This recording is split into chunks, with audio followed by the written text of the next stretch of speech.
بسم الله الرحمن الرحيم يا أيها المزمل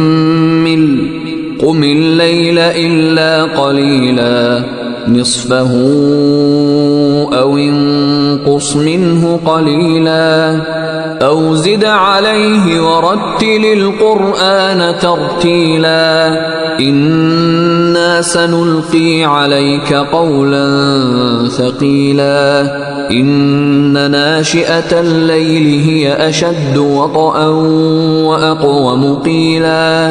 إن لك في النهار سبحا طويلا واذكر اسم ربك وتبتل إليه تبتيلا رب المشرق والمغرب لا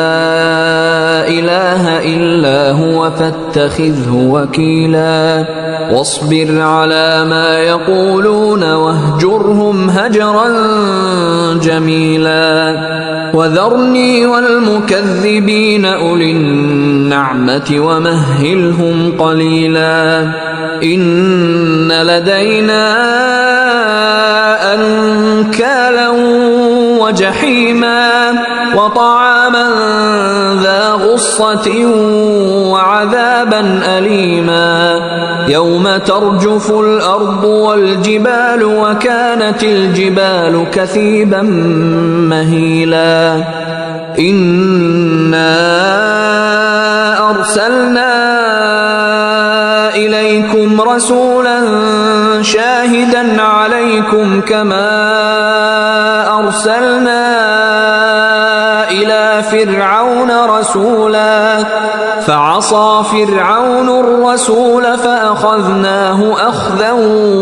وبيلا فكيف تتقون إن كفرتم يوما يجعل الولدان شيبا السماء منفطر به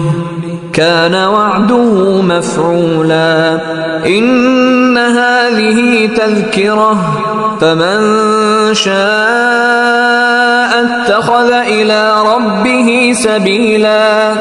إن ربك يعلم أنك تقوم أدنى من ثلثي الليل ونصفه وثلثه وطائفة من الذين معك والله يقدر الليل والنهار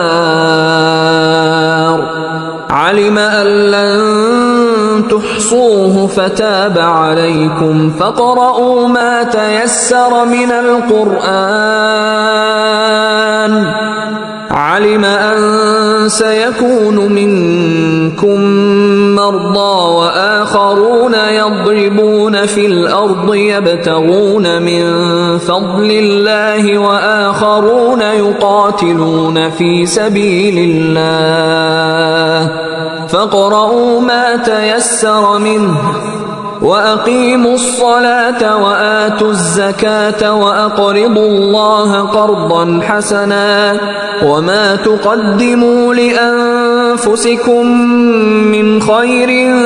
تجدوه عند الله هو خيرا وأعظم أجرا واستغفروا الله إن الله غفور رحيم